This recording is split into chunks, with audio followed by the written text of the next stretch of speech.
माझं नाव हर्षल बुगटे. विश्व हिंदू परिषदेला आज 60 वर्ष पूर्ण झाली आहेत. तर त्या निमित्ताने पालघरमध्ये एक भव्य सभा आयोजित केली होती.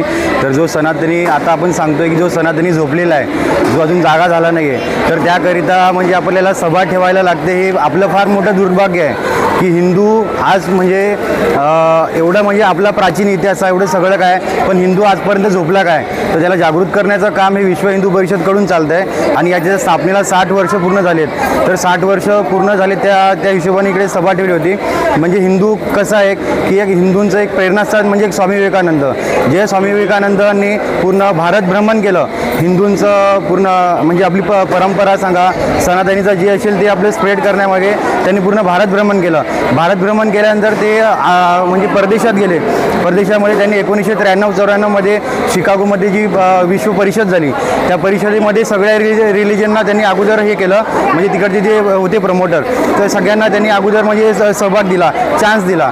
आणि जेव्हा शेवटचे 5 मिनटं होते तेव्हा त्यांनी सांगितलं की बाबा हा भगवा कपडा घातलेला माणूस कोण आहे, तर यांना देखील 5 मिनटं द्या. आणि 5 मिनटं देऊन आणि आपण त्यांचं भाषण संपवू. पण जेव्हा ते भाषणाला आले तर त्यांचं मिनिट टोटली 40 मिनटापेक्षा जास्त गेलं. तर आणि सगळ्यांनी कोणी त्या स्टार्टिंगला उभं राहून कोणीच टाळ्या वाजवल्या नव्हत्या. पण जेव्हा जे आपले स्वामी विवेकानंद आले, त्यांनी हिंदूंबद्दल जी काय जागृती म्हणजे त्यांनी दाखवली, जी आपली परंपरा आहे, आपला जो इतिहास आहे आणि आपल्या कशा प्रकारे महत्त्व आहे हिंदू धर्माचं, तरी हिंदू धर्म त्यांनी विवेकानंदजींनी त्या म्हणजे आंतरराष्ट्रीयमध्ये जाऊन, परदेशात जाऊन जे काही म्हणजे त्यांनी प्रचार केला, तर त्यावेळेस सगळे माणसं उभे राहून त्यांनी स्वागत केलं आणि पहिला नंबर त्यांना मिळाला. म्हणजे त्यांनी ही जागृती केली.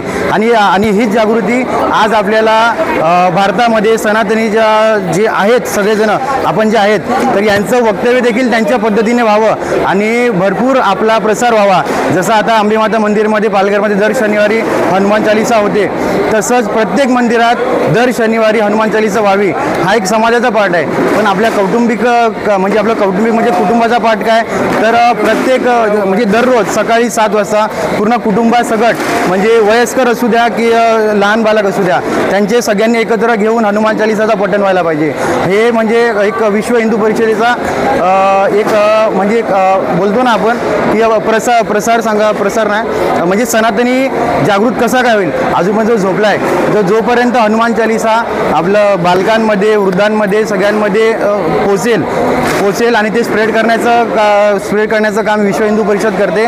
तसं आपल्या कौटुंबिक पद्धतीमध्ये देखील आपल्याला ते काही बदलाव करावे लागतील. दर महिन्यामध्ये आपल्याला एक अन्नदान करावं लागेल.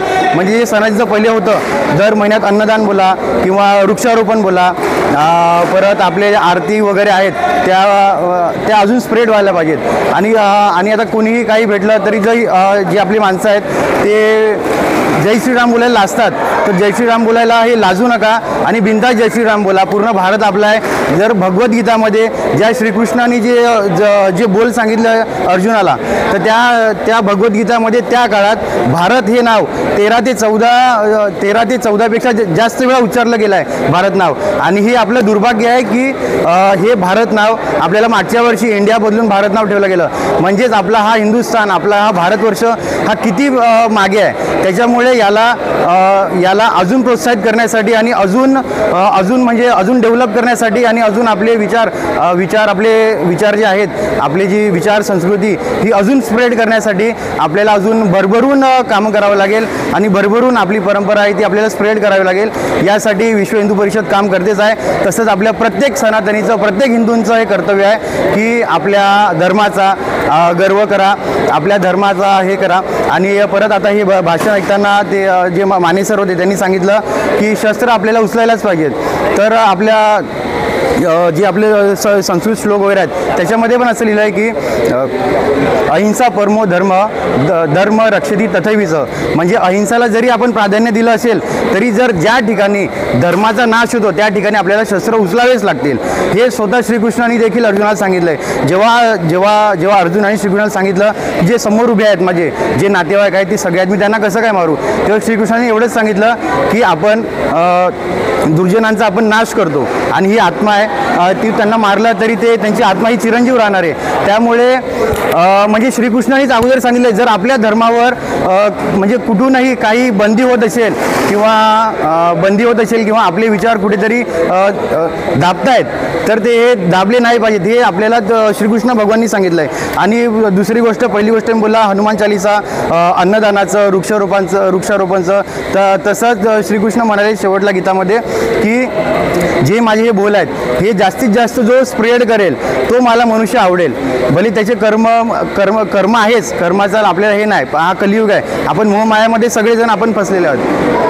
ओके, हां, तर मग म्हणजे सामूहिक गीतापठण, जसं आता पालघरमध्ये अंबेमाता मंदिरामध्ये विश्व हिंदू परिषद, बजरंग दल यांनी जे आयोजित केलं आहे हनुमान चालीसा, सामूहिक हनुमान चालीसा जी वाचली जाते तिथे, तर त्याच पद्धतीने दर महिन्यात एकदा तरी किंवा 6 महिन्यात एकदा तरी सामूहिक गीतापठण व्हावं, हीच हर्षल बुकटे, माझं नाव हर्षल बुकटे, या माध्यमातून मी पब्लिकला सांगू इच्छितो की सामूहिक गीतापठण व्हायला पाहिजे.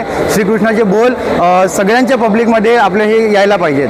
जेव्हा त्यांचे बोल येतील तेव्हाच मेन सनातनी जागृत होईल. जय श्री राम.